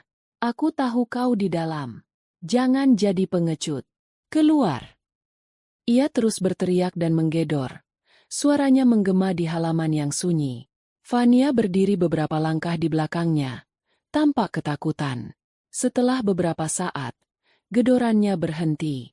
Pintu itu tidak didobrak, melainkan terbuka dengan perlahan dan tanpa suara. Di ambang pintu, berdirilah Larasati. Ia tidak terlihat marah atau panik. Ia mengenakan kaos rumah yang nyaman dan celana panjang longgar. Rambutnya diikat seadanya. Wajahnya bersih dari riasan. Ia tampak begitu tenang, begitu damai. Seolah keributan di luar tadi hanyalah suara angin lalu. Di belakangnya, berdiri 2 orang petugas keamanan baru berbadan tegap, mengawasi dengan waspada. Ada apa, Adipati? Kenapa berteriak-teriak seperti itu di depan rumah orang? Tanya Larasati. Suaranya lembut namun mengandung ironi yang tajam. Rumah orang katamu? Ini rumahku juga. Kau tidak bisa mengganti kunci dan melarangku masuk. Sergah Adipati. Larasati menatapnya. Lalu pandangannya beralih sekilas ke arah Fania yang mencoba bersembunyi di belakang Adipati. Ada sorot kasihan di mata Larasati, bukan kebencian. Rumah ini, katanya dengan sabar, seolah sedang menjelaskan kepada anak kecil, dibeli dengan uang hasil penjualan perusahaan warisan ayahku, jauh sebelum aku menikah denganmu. Rumah ini, beserta semua isinya, tercatat dengan jelas sebagai harta bawaanku dalam perjanjian pranikah yang kamu tanda tangani dengan sadar 10 tahun yang lalu. Jadi, tidak, Adipati, ini bukan rumahmu. Kamu hanyalah tamu yang selama ini kuizinkan tinggal. Saat itu hampir jam makan siang. Kantor sedang ramai-ramainya. Dan seketika, semua aktivitas berhenti. Ratusan pasang mata menatap ke arahnya. Suara ketikan keyboard berhenti. Dering telepon seolah lenyap. Obrolan di pantry mendadak senyap. Semua orang menyaksikan pemandangan itu. Sang mantan direktur utama, pria yang selama ini mereka takuti dan segani, berjalan dengan kepala tertunduk, memeluk sebuah boks kardus, diapit oleh 2 orang petugas keamanan. Keheningan itu 1000 kali lebih menyakitkan daripada caci maki. Tidak ada yang bersorak, tidak ada yang mengejek. Mereka hanya menonton, menyaksikan kejatuhan seorang raja dari singgasananya. Adipati merasa setiap langkahnya seperti berjalan di atas bara api. Ia bisa merasakan tatapan mereka menusuk punggungnya. Akhirnya, mereka tiba di lobi utama. Pintu kaca otomatis yang megah itu bergeser terbuka, seolah mengusirnya keluar. Udara panas dan lembab Jakarta langsung menyergapnya, kontras dengan udara dingin di dalam gedung. Petugas keamanan mengantarnya hanya sampai di ambang pintu. "Selamat siang, Pak," kata kepala keamanan itu, sebagai ucapan perpisahan yang formal, sebelum ia berbalik dan kembali masuk ke dalam. Pintu kaca itu pun tertutup. Adipati berdiri sendirian di trotoar yang ramai. Di belakangnya, menjulang megah menara Mahakarya Propertindo, gedung yang menjadi simbol kekuasaannya, yang kini telah menjadi monumen kejatuhannya. Dengan boks kardus di pelukannya, tanpa mobil, tanpa pekerjaan, tanpa uang, dan tanpa harga diri, Adipati menatap lalu lintas yang padat dengan pandangan kosong. Ia benar-benar telah diusir. Ia bukan siapa-siapa lagi di sini. Setiap kata adalah paku yang menancap di peti mati harapan Adipati. Perjanjian pranikah. Dokumen yang ia anggap remeh itu kini menjadi tembok benteng yang tidak bisa ia tembus. Fania, mendengar kata perjanjian pranikah, maju selangkah. Tapi kan ada hukum harta gono gini, ucapnya dengan suara gemetar. Larasati akhirnya menatap Fania secara langsung. Harta gono gini hanya berlaku untuk aset yang diperoleh bersama selama pernikahan. Nona, aset ini sudah ada sebelum pernikahan. Mungkin sebaiknya kamu mencari pria kaya lain yang tidak menandatangani perjanjian pranikah, balas Larasati. Kata-katanya menusuk tetapi diucapkan dengan nada datar. Larasati kemudian melangkah menyingkir. Salah satu petugas keamanan maju ke depan, menyeret 2 buah koper besar berwarna hitam. Koper-koper mahal yang sering Adipati bawa saat perjalanan bisnis. Aku tidak sekejam itu, kata Larasati. Aku sudah menyuruh orang untuk mengemasi pakaian dan barang-barang pribadimu yang paling penting. Sisanya, yang kau beli dengan uangku, kuanggap sebagai donasi untuk amal. Anggap saja ini pesangon dariku. Ia menatap lurus ke mata Adipati. Tatapannya tidak lagi mengandung cinta. Hanya ada kelegaan dan ketegasan. Kamu sudah memilih jalan hidupmu yang baru. Kamu sudah memilih pernikahanmu yang baru. Aku hanya membantumu agar kamu bisa segera memulai hidup barumu itu. Ia berhenti sejenak, membiarkan kata-katanya meresap. Dulu, aku memang membangunmu dari nol, Adipati. Aku memungutmu saat kamu bukan siapa-siapa dan menjadikanmu seorang raja. Sekarang, aku mengambil kembali mahkota yang hanya kupinjamkan itu. Silakan, jika kamu memang sehebat yang kamu pikirkan, bangunlah kembali duniamu sendiri, bersama wanita pilihanmu ini. Mulailah lagi dari nol. Adipati berdiri mematung. Hancur. Tidak ada lagi yang bisa ia katakan. Tidak ada lagi yang bisa ia perjuangkan. Ia telah kalah telak di semua lini. Secara hukum, finansial, profesional, dan kini, personal. Petugas keamanan meletakkan kedua koper itu di teras, beberapa meter dari kaki Adipati. Larasati memberinya satu tatapan terakhir. Sebuah tatapan yang menandakan akhir dari segalanya. Kemudian, dengan perlahan, ia menutup pintu kayu yang berat itu. Suara kunci digital yang berbunyi, klik. Saat pintu itu terkunci rapat terdengar begitu nyaring, menjadi titik akhir dari 10 tahun pernikahan mereka. Adipati dan Fania kini berdiri di halaman depan sebuah surga yang telah mengusir mereka. Dengan hanya 2 koper di sisi mereka dan masa depan yang gelap membentang di hadapan, kenyataan pahit dari kalimat, memulai lagi dari nol, menghantam mereka dengan kekuatan penuh. Mereka telah kehilangan segalanya. Langit sore itu berwarna kelabu. Sama kelabunya dengan masa depan Adipati dan Fania.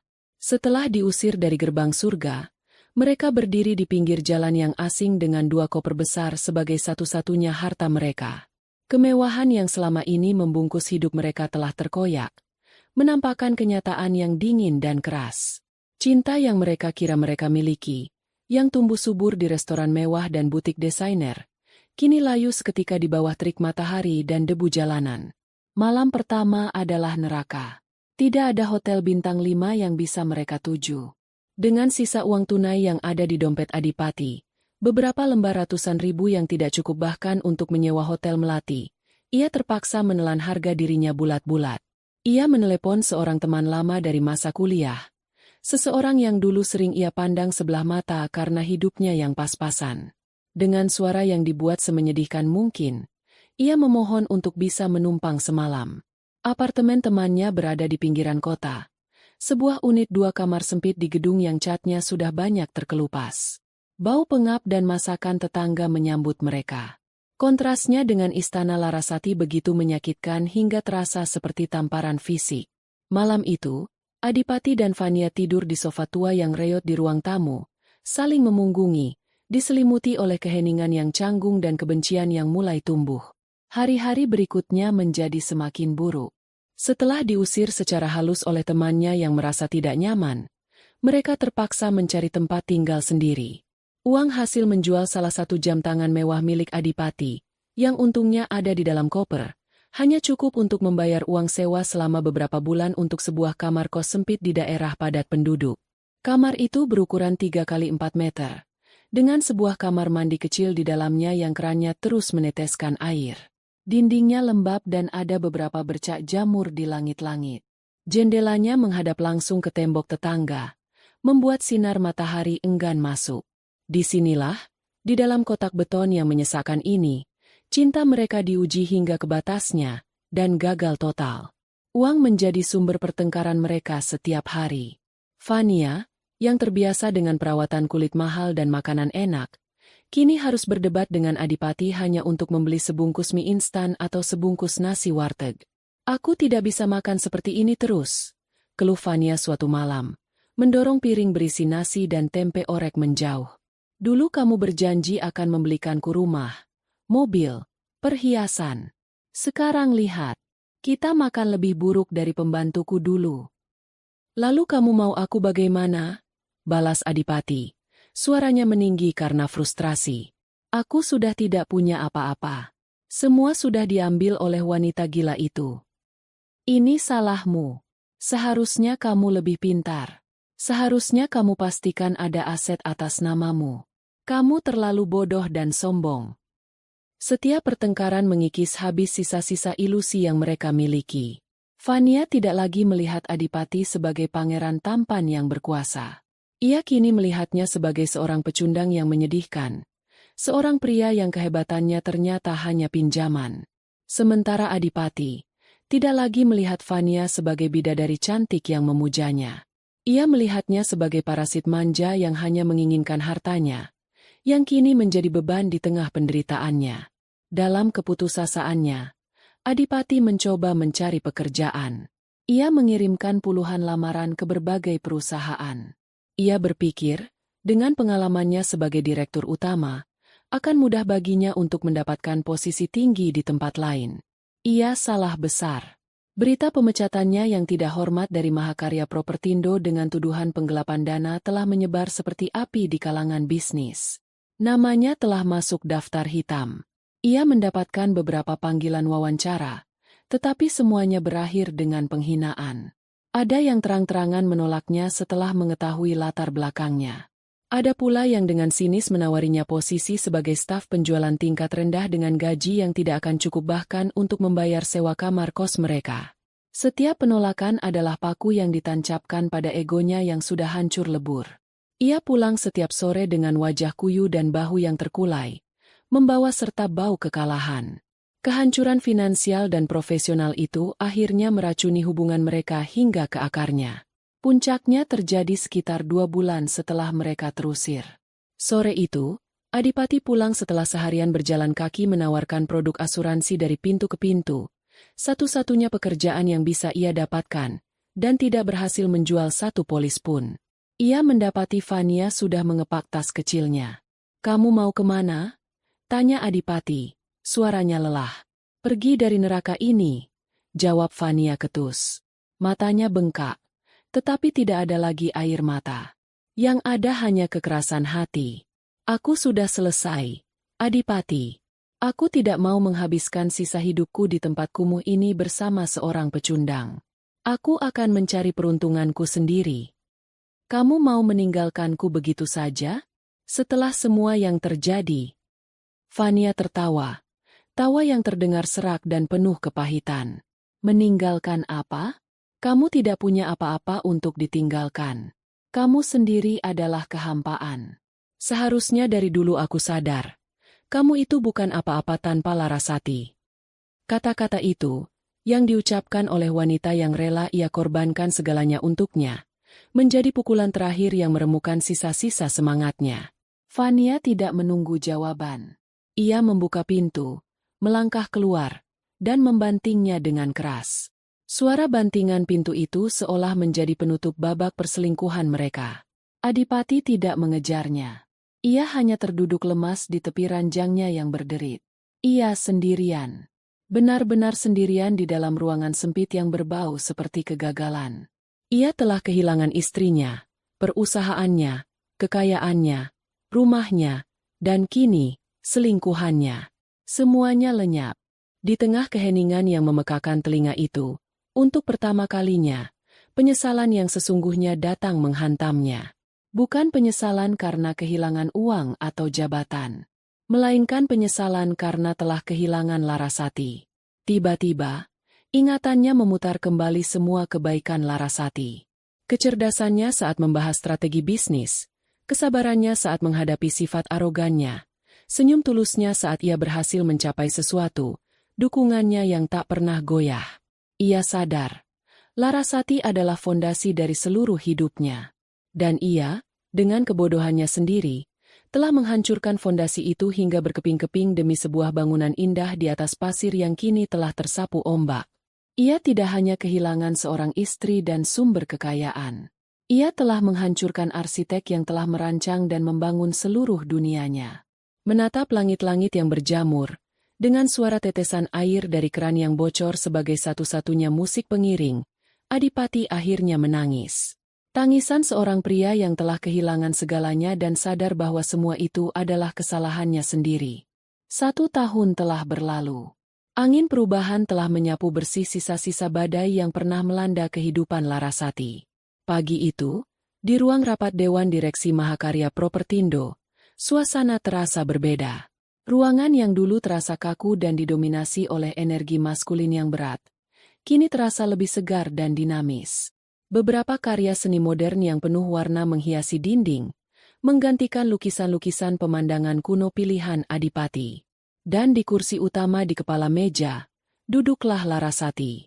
Ia tidak lagi duduk di balik layar.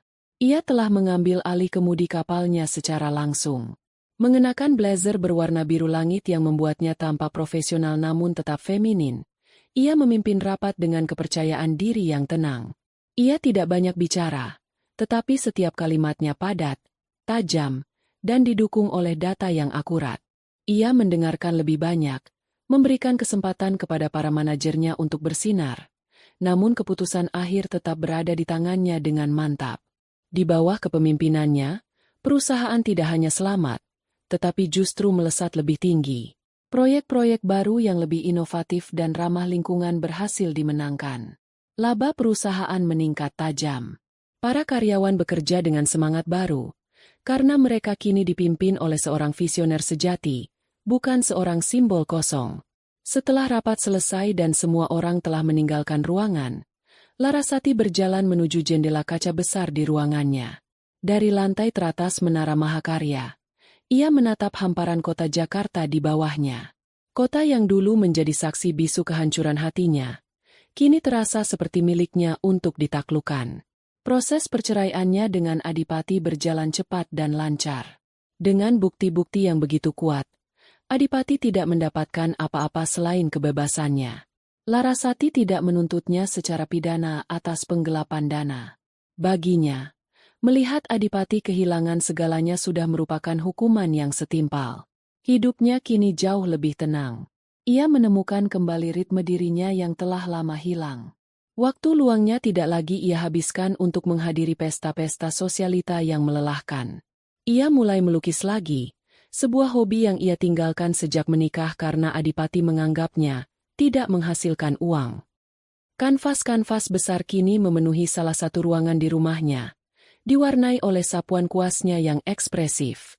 Ia juga mendedikasikan sebagian waktunya untuk sebuah yayasan yang ia dirikan, yang bertujuan untuk memberikan bimbingan dan modal awal bagi para pengusaha wanita muda. Ia ingin memastikan wanita-wanita lain yang memiliki mimpi besar tidak perlu bergantung atau mengorbankan diri mereka untuk seorang pria agar bisa bersinar. Suatu sore, saat sedang menikmati kopi di sebuah kafe dengan taman yang asri bersama beberapa teman lamanya, secara tidak sengaja matanya menangkap sosok yang familiar di seberang jalan. Seorang pria kurus dengan setelan jas yang sedikit kebesaran dan tampak kuyu, sedang mencoba menawarkan brosur asuransi kepada orang-orang yang lewat. Wajahnya tampak lebih tua, rambutnya sedikit menipis, dan semangat yang dulu membara di matanya telah padam, digantikan oleh tatapan lelah seorang pejuang yang telah kalah perang. Itu adalah Adipati. Adipati tidak melihatnya. Ia terlalu sibuk menghadapi penolakan demi penolakan dari orang-orang di jalanan. Hati Larasati tidak merasakan apa-apa. Tidak ada rasa kasihan, tidak ada amarah, tidak pula ada rasa kemenangan. Yang ada hanyalah perasaan lega yang dalam. Pria itu kini hanyalah orang asing, bagian dari masa lalu yang telah ia tutup rapat-rapat. Ia memalingkan wajahnya kembali ke teman-temannya, tersenyum, dan melanjutkan obrolannya. Tawa ringannya terdengar lepas dan bebas. Cerita ini tidak berakhir dengan Larasati menemukan seorang pria baru. Kisah ini berakhir dengan ia menemukan kembali dirinya sendiri. Dirinya yang utuh, kuat, dan merdeka. Pagi ini, seperti pagi-pagi lainnya, ia bangun saat fajar baru mulai merekah. Ia berjalan ke balkon luas di rumahnya. Rumah yang kini terasa menjadi sebuah sanktuari, sebuah benteng kedamaian miliknya seorang. Dengan secangkir teh hangat di tangan, ia menyaksikan matahari perlahan terbit dari ufuk timur, menebarkan cahaya keemasan yang lembut ke seluruh penjuru langit. Udara pagi terasa sejuk dan bersih. Ia menarik napas dalam-dalam, merasakan energi baru memenuhi paru-parunya. Ia tidak lagi menunggu seseorang untuk membuatnya bahagia. Ia tidak lagi membutuhkan validasi dari siapapun untuk merasa berharga. Kebahagiaan dan harga dirinya, kini ia ciptakan sendiri. Seperti matahari yang terbit atas kekuatannya sendiri, Larasati pun telah terlahir kembali. Ia tersenyum, senyum tulus yang berasal dari lubuk hatinya yang telah sembuh. Fajar yang baru. Untukku.